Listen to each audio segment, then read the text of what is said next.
Welcome everyone to a very special episode. Today we were playing in my private game. Briefly, to give you guys a little bit of backstory, pretty much one day I had an epiphany.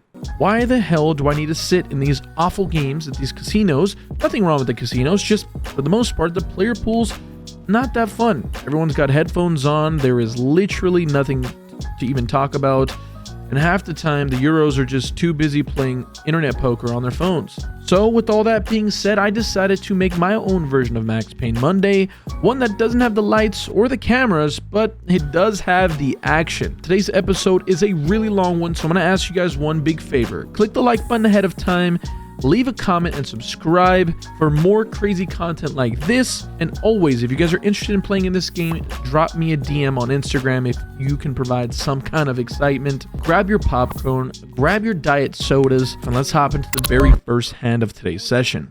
Starting off with a bomb pot, the very first hand of this session, $25 each. We have two flops here that come queen, king, king, and one comes queen, 9, 4.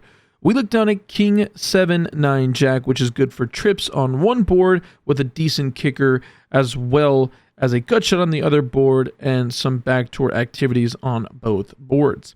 Either way, the action checks to me. I decide to bet for $50. The button, the big blind, and the middle position player all make the call. We're going off to a turn that's pretty reasonable. On one board, it does pair or double pair the board, bringing a queen, and the other board becomes a 4 of hearts, pairing that board. I decided to continue betting here as I do, like I said, block boats as well as quad kings on one board, so I could still be betting for value and possibly get a better hand to fold on the other board. I bet $200, the button, the big blind, and the middle position player all call as well. And we're going off to a river way too many ways that comes an 8 of spades on one board and a jack of spades on the other board. This is pretty interesting now is because I double block boats on the board that has the 9 and the jack. And considering that there are 3 queens accounted for, it's, again, not impossible and not unlikely, but it is pretty unlikely for somebody to have a queen here. I decided to bet $350 as a merge bet. We can sometimes get called by worse, and we can sometimes get hands that are better than ours to fold on one of the boards. The big blind and the middle position player both make the call. We show our hand, and the big blind shows that he has trip 4s on the bottom board, and I have trip kings on the top board, and the big blind has to muck, or the middle position player, I should say. So we end up chopping the middle position player's money. Hey, I'll definitely take it. Quite a massive mouthful in that first hand, but let's get into the next hand. Okay, if PLO isn't your thing, don't worry. Let's get into the no-limit holdem variety of this game. At this point, the cutoff makes it $40 to go. I decide to make the call after looking down at a suited connector. 8-7 of diamonds, so pretty. The gentleman directly to my left in the small blind decides to 3-bet. This gentleman goes by the name of Fonzie, an absolute one of my favorite people I've ever met in poker. He's a wonderful subscriber of the vlog and an even better man. The action folds to me, and it's a suited connector. Let's get to the streets. I make the call, and we're going off to a really crummy flop as it comes queen, 9, 4, rainbow. At this point, something interesting happens when Fonzie decides to throw out the old check ball here. I need to pick up some equity before I start blasting off into the wilderness, so I decide to check it back. We're going off to a turn card that comes just what the doctor ordered, the 10 of diamonds. We now pick up an open-ended straight draw as well as a flush draw to go along with it. At this point, Fonzie throws out the delayed c-bet for $240. With the action on me, our opponent has about $1,100 behind, and I think putting maximum pressure makes the most sense. Getting all the money in the middle now is not the best case scenario, but if I can utilize my fold equity by pushing him off his hand, that'd be awesome. I'm looking to get all weak middling queens to fold, pocket 10s, pocket jacks. I decide to go all in here for $1,340 total, $1,100 more for our opponent to call. He thinks about it for a brief moment before deciding that he has to make the call. Fonzie's rule here is that he only runs it once, so once it is dealer, we're going to need to see some help, and the river card comes a deuce of diamonds. Oh my gosh. Amazing turn of events there. Fonzie would later on say that he did have a monster, which was ace queen. We were never going to get him off that hand, which is unfortunate for us, until we binked that river. Moving right along here, I'm in early position. I race at $30. The button is a friend of the vlog as well, named Justin. He decides to 3-bet to $130. With the action over to me with pocket kings, I'd be an absolute goober to do anything besides 4-bet. Again, there's some merit in sometimes calling, but when you're out of position with such a strong hand, it's just probably a good idea to get money in the middle. I decided to 4-bet to a little bit of a small sizing of $350, looking to entice or induce my opponent to think he has some form of fold equity because he has about 1,200 in his stack to start the hand. The action going back over to him, I joke around and say that, look, if he decides to go all in, I'll even let him go twice. He ends up doing just that, and we agree to run the board twice after I make the call. $2,500 in the middle. This session is starting off on massive heater, especially when our opponent shows ace-king here. We have him in tough shape. We run out 2 boards, and on the first board, our opponent does not find any help until the turn makes it a sweat as it comes a heart, and the river card comes. Another heart, runner, flush. Oh my gosh, that's painful, but luckily for us, we did agree to run this board out twice. On the second board, we flop him nearly stone dead as it does come king high, looking to fade all Broadway cards on the turn, which we do.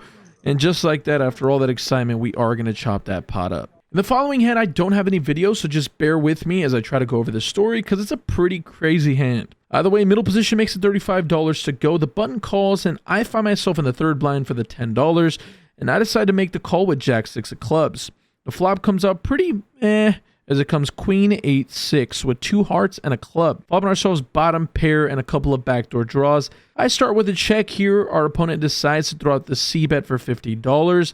Button folds and I decide to call. The turn card comes at 3 of diamonds, changing very little to this board texture. I once again decide to check. Our opponent once again decides to bet, and I decide to call that $120 bet as there's still quite enough hands in our opponent's range to, consist of bluffing here. Either way, we go off to the river card. That comes a deuce of clubs, once again changing very little to this board at all. I don't see myself in any form, shape, or way, or whatever the heck, being good here all that often. When I check it over to my opponent, he actually goes for a big bet of $350. At this point, because of the sizing that my opponent shows, it leads me to believe that he's either, got a big hand or got nothing. And the reason I say that is, for the most part, when people go big, they're trying to imply that they have a really big hand or a really shitty hand. Rocket science, I know. Either way, after quite a few long moments in the tank, I decide that my opponent is good enough to have enough missed draws here, as there is several draws like 7-9, Jack-10, Jack-9, any hard draw, and I just don't see my opponent going for 3 streets of value with just a naked queen, unless it's maybe something like ace-queen with a heart in his hand. I end up making the hero call, and my opponent says the most beautiful words in poker: "You're good." We're going to go ahead and take that pot down and looking to continue to find a way to win more pots. Things are going fairly well for us here, and once again, we're going to be finding ourselves tangled up with Fonzie. I look down at a suited 1-gapper here from early position. I make it at $30 to go. He's next to act and decides to 3-bet to $130. Actions folded back to me. I'm not folding suited connectors, suited 1-gappers, suited 2-gappers, suited anything for that matter at this point in my own private game. We're here to give some action. I make the call. We're going off to a flop that's pretty reasonable as it comes 3 or 5 rainbow. There is a diamond out there. I decide to check at this point. Our opponent throws out a bet of $65 for this outstanding price. There's no way I'm going to fold our gutter ball. There is a decent chance that I can definitely check raise here, but I think at this juncture I'd rather save that for the turn or the river. I decide to make the call, and the turn card comes the queen of hearts. Doesn't change much here. Better for my opponent than I think me. I check it, and luckily he ends up checking it, hoping to realize some equity, and that in fact we do. We're finding every which way to get there on every single spot. River card comes a 6 of spades. We make our straight here, and I decide to bet a little bit on the juicier side, about half pot, for $150. Somehow, Fonzie has a raise on this board. He makes it $700 to go. There's no reason to act, yeah, I'm just never folding a hand this strong. I throw in the call here, hoping and pleading that we didn't run into 7-8, which is definitely possible. And luckily for us, we do not lose this hand, but we also don't win it, as our opponent shows a 7 as well. He has ace-7 offsuit. I'll take a shot pot, Well, if you were getting sick of no limit holdem, we've got that bomb pot PLO double board action coming back right at you. In this next hand, 7 players going into this bomb pot, $25 each, and the flops come ace, deuce, 10, 3, 9, queen, respectively. With the action checked over to me, we look down at an absolute monster. Jack, 10, 10, 7. We flop ourselves an open-ended straight draw on one board to the nuts, and we flop ourselves a second set or middle set on the other. Well, I don't know much about PLO. I don't know how close the equities run, but I'll tell you this much. I'm not folding. This hand is amazing, and I don't think it takes a genius to realize that. I throw out a bet of $100. Next to act makes the call, and the button raises out of nowhere to $400. With the action back to me, I think there's only one thing to do and one thing to do only. With the amount of equity that can be out there for our opponents to have, as there are spade draws out there, flush draws out there, backdoor big draws out there, gutter balls out there, straight draws out there, inferior sets out there. I mean, the list goes on, really. I throw out the all-in, or effectively I say pot. The opponent to my left goes deep into the tank before eventually calling off, or agreeing to go all in, I should say, here for about $2,000, which is Fonzie. And the button player, shout out to Danny, he decides to go all in for about $1,470. This is a freaking massive pot. There's already a 1K side pot and almost a $5,000 main pot. $6,000. This is madness. Well, we're hoping to hold or fade or get quads if we need them. The first board run out comes a 5 and a 7 of diamonds here, so doesn't change too much. There's no flush to worry about. And on the bottom board, it comes out a queen of hearts pairing the board, which is never good, and the ace of diamonds, so we don't get there either way. Somehow, some way, we find ourselves in a really great spot as we show our set of 10s, and it was good on both boards somehow, some way, until the river came the ace of diamonds on the other board. Our opponent showed ace of spades, 5 of spades for the nut flush draw, second pair on the bottom board. So unfortunate for us there, as he did have a massive draw, granted, you know, that did exist, but we were in a good spot to scoop a massive one. Either way, enough of that shenanigans. Let's get back to the regularly scheduled program. Oh, also, if you didn't realize that, we chopped that pot. So we chopped the person to my left, Fonzie. He lost. He didn't show his hand, and then me and the button. Yeah, we chopped. I don't know if I made that clear enough, but either way, let's continue on.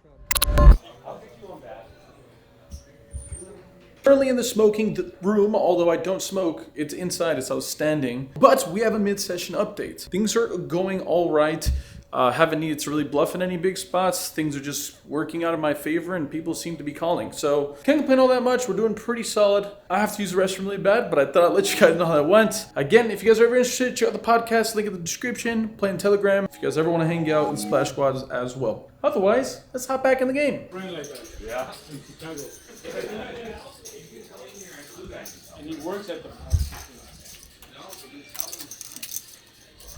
Moving right along here, I'm under the gun with 10-9 of spades here, suited connector. Beautiful sight. 10-9 of spades, right? Am I right? $30 to go. Next to act call, small blind decides to call us. So does the third blind, and we're going off to a flop that comes 10-10 deuce with 2 clubs. I decided to bet somewhere around half pot for $50. Fonzie makes a call to my left. Everyone else folds, and the turn card comes at 3 of spades. Nice. So the flush draw doesn't come in immediately, which is great. At this point, I decided to crank up the aggression, betting a little bit on the larger side for $150. Fonzie does not back down. He makes a call once again, and we're going to a river card that comes the unbelievable 10 of diamonds. If the session hasn't been going nearly perfect already, this is just a cherry on top. We make quads. At this point in my head, at the exact moment, I'm believing that what's most likely is my opponent has some form of a missed flush draw. And the last thing I want to do is bet and allow him to get away for free. As we mentioned before, Fonzie is definitely an absolute aggressive monster on the table. So I'd rather give him some rope and allow him to hang himself here. So I go and do just that. I make the check, and Fonzie pretty quickly decides to check it back. So I feel like an absolute goofball for doing that now. But again, everything's clear in hindsight. I show my quads. Fonzie chuckles to himself and says that he would have called any bet on the river pretty much. Unfortunate for us there, as we miss some value. Alrighty, folks. Once again, we find ourselves in an absolute terror. I just have not been able to lose a single pot this session. Honestly, we're borderline on a winner's tilt. In this following hand, the straddle is on, and I am in said straddle. Under the gun limps. The button decides to make it $80 as an isolation. I'm in that straddle, and I have Jack 9 of diamonds. Once again, suited one gapper. I am in there like swimwear. I make the call. The limper calls as well. And the flop comes once again, giving us equity as it comes 10-8 deuce with 2 hearts. Flop an open ender, which is just the nuts, right? Is that not? It's always coming. At least in this session, it's just always coming. Checks over to the initial raiser, who decides to c-bet pretty big here for $120. I decide to make the call, and so does the limper. And we're going off to a turn card that comes a 5 of spades. At this point, the action ends up checking through, which is outstanding, and even more so when the river card comes, the 7 of diamonds. It's not very often that it happens when you end up on the river with the absolute stone cold nuts. The nuts. That's it. At this point, I now ask myself, look, in this position, if I had a miss flush draw, what would I do? I would have to go massive here. One is because the person on my left doesn't like folding, and 2, that's pretty much it. That's the only person I'm really worried about here. So with that being said, now I have to think, well, I have value, so we got to do the same thing. I decide to go massive here and bet $800 well over the size of the pot. I don't know if this is right. I don't care if it's right. I think in this specific game, in the context and the table dynamics, it makes perfect sense to me. Our opponent on the left goes into the think tank before eventually deciding on a fold. So unfortunate for us there until wait. Now the button has a decision. If I'm being totally fair, I thought there was no way in hell that this opponent had a decision whatsoever. And you guys can hear it from the table talk you're going to hear now. I actually did not think you had a decision. I thought you had a snap fold here. I'll be totally honest with you. After quite some fun table talk, our opponent does in fact make the call. We show the goods and we take down a massive pot. Our opponent would later on tell us that he did river 2 pair. So granted, I guess we just found a way to get the maximum against pretty much the top of opponent's range. I'm literally trying to go for the no-hitter at this point. I haven't lost a single hand in this session. This has been the ultimate sun run of all sun runs. I think at this point, as you guys saw from the mid-session update, as I mentioned a couple hands ago, we're like up a lot. I think we're up like 4,000 or 5,000 at this point. So looking to keep that winner's tilt in the positive direction, keep this momentum under me. In this following hand, early position limps, middle position makes it $60 to go. I'm on the button with Jack 10 of spades. I decide to make the call here. The small blind and the big blind all make the call as well, and we're going off to a flop that comes king, queen, 7 with 2 hearts. Once again, we flop a ton of equity with our straight draw, which is outstanding. Interestingly enough, the small blind decides to lead for $25. The big blind calls, and the initial raiser decides to throw out a raise of $220. With all this action starting off here, there is a little bit to be worried about my hand. I think there is some merit to folding here. But as I mentioned beforehand, I think I have a pretty good grip and understanding of the table dynamics. And I understand that if a heart does not peel off and one of my 6 cleanouts come, I bet that I can get quite a bit of money in the middle. So I decided to make a little bit of an interesting and optimistic call. I mean, can you blame me? I've hit every single draw today. The small blind and the big blind eventually both come along as well. And this pot has now ballooned up massively, looking to pick up some more equity. And on the turn, we do that in an odd way as it comes at 10 of diamonds. With the action somehow checking through to me, I think I'd be an absolute fool here to turn my hand into a bluff. I just don't ever see myself getting better to ever fold, so I check it back. The river card doesn't help us in any way as it comes a 6 of hearts here. It does bring in that front door flush, so obviously there's nothing to really talk about as far as the strength of my hand. We have an easy fold. Even easier when the big blind decides to bet out $700. Initial raiser folds, I fold, and the small blind pretty quickly calls and shows a 10 high flush that's beaten by the big blind's jack high flush. Unfortunate circumstance there. We ended up reading the situation right. We did realize we only had 6 clean outs, but doesn't matter when you don't hit it. In this next hand, when early position makes it $60 to go, there's no straddle, so that's a pretty big raise. Cutoff calls, I'm on the button with king 10 offsuit. I think a 3-bet might be reasonable against such a weird sizing, but to be fair, who's counting? Right now we're still on that winner's tilt high, right? I just make the call here. The small blind calls as well, and the flop comes 10-6-5 with 2 spades. Bingo. Once again, flopping top pair, great kicker, great spot. Initial raiser, C bets, $175. I make the call. Small blind makes the call. Looking to improve, and we do. It comes at 10 of diamonds. Oh my gosh, we have pretty much the nuts here. It's effectively the nuts. I don't see how any way, shape, or form that I'm not good here. With the action checked over to the initial raiser, he decides to throw out a bet once again, the double barrel to $350. This is really interesting. He leaves himself about $850 to go. At this point, I now ask myself, if my opponent has a flush draw, will he call an all-in? Probably, but I don't want to scare him out of the pot already. If he has a hand like aces, queens, or kings, there's a small chance he finds a fold as well if I just rip it all in.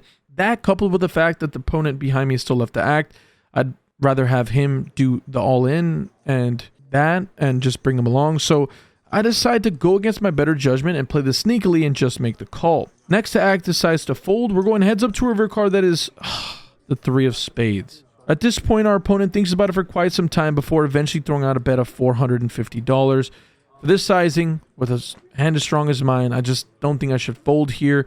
If our opponent was double barreling with a flush draw, tip your cap off. He made it. He deserves to get paid. I decide to call off, and our opponent unfortunately shows queen jack of spades. So, like I said, maybe he doesn't call an all-in on the turn. Maybe he does, but either way, we end up losing a really big pot here. And our shutout is completely turned around. And now at this point, although we're still winning the game, it's a little closer than we wanted it to be. Honestly, by this point in the session, we're still up pretty decently. I think over a bind or even a bind and a half. So all of that being said, we're looking to close the night out well. I usually set a rule for myself. I let the guys know, hey, usually by 12 o'clock, 12:30, I'm ready to pretty much leave. I've been working or running off of 2.5, 3 hours of sleep today. I've been really busy at work, and obviously I have to eventually end up getting to this game. So we're at the very end of the night, and all of these last 3 or 4 hands that you guys see have come pretty much in succession over the last 30 or 40 minutes of this session. Either way, not making any excuses, especially not when we find ourselves in another very advantageous situation. Under the gun limps, we're playing 5-handed, the button limps as well as small blind limps as well. And I look down at pocket kings here from the 3rd blind. Well, $10 is not enough. I make it $100 to go. That's 10x. Massive raise. Fonzie's not folding. He makes the limp call from under the gun. Button and the small blind call as well. We're going 4 ways off to a flop that comes 9, 4, 5. All right, this is a pretty good flop for us, but we do have to be a little cautious. It's going to be really tough to bet and get raised here. Not that I'm folding, but I'd rather just control the size of the pot for the most part, I think, here. So I decided to play and flow and check. I just don't have too many c-bets on the sport texture 4 ways, unless I'm going for a massive c-bet, which I don't really care to do. Ends up getting checked around, and we're going off to a turn card that comes a 4 of diamonds. All right, this seems pretty innocuous to me. Don't think it changes much here. Maybe our opponents are like limp calling with 3-4 suited, or maybe 6-4 suited, but again, there's only like 2 combos left of that. So the small blind ends up leading for $210. I'm gonna make the call here, and Fonzie comes out of nowhere and throws the jam out here for $1,055. Button folds, small blind tank folds, and the action's on me. I'm going to go ahead and say this, and it's easier again to see this and to realize it in hindsight, but Fonzie, although he's been super aggressive and finding a bunch of ways to get people off big hands, at no point today has he done a check raise that was not for value, or a raise for any matter that hasn't been value. All that being said, I have kings. I can still beat value. So I go ahead and make the call here. Unfortunately for us, the river card comes in 8, and not because our opponent improves to a straight, because our opponent improves to a boat, but in a fashion you weren't expecting. If you can see it out of the corner of your eye, or hopefully I caught it on video, yeah, that's 8-4 offsuit. 8-4 offsuit. Yeah, limp calling that. I told you, Fonzie is an absolute gangster on the streets, putting me to the test, getting paid the absolute maximum. I say this with a smile on my face and in a form of endearment. Good hand to you, sir. Well deserved. Been running pretty bad in this session. He was himself. So if there was anyone that I was going to give the money to, it had to have been Fonzie, the gentleman he is. Wrapping up today's session, we have another big hand to go over. We're playing 4-handed here, and the button decides to open at $35. The action's on me. I look down at ace-5 offsuit. I think if this hand does anything, it should be a 3-better fold, so I make it $205 to go. The button makes a call, and the flop comes out 6-7-8 rainbow. Remember a little couple hands ago, I didn't see bet a board similar to this with kings. Again, now we have a hand that's not kings, and I should do the same thing. Although we do have equity on this specific board with our specific hand, my range for the most part doesn't really interact with it that much outside of a hand like 9-10 suited. Either way, I just start with a check here. Our opponent bets 150, and with our open-ender, we call. There is a flush draw out there, which means our opponent can definitely have something like that, but the turn card bringing another flush draw and pairing the board as it comes to 7 of clubs. At this point, I check to him, and he decides to bet once again for $400. I think our hand is now really not great, and I think we should be folding here when the board pairs. Granted, there are 2 flush draws, and I think that's what's going on in my mind in real time. There's still an off chance our opponent can be double bluffing, double barreling with a bluff. So I make the call here, as ace high can be good here at some random frequency or some random portion of the time.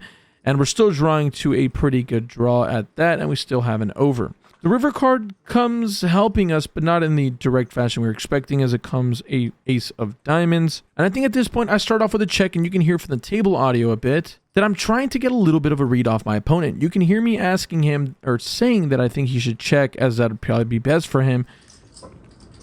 It's probably a good idea to check back.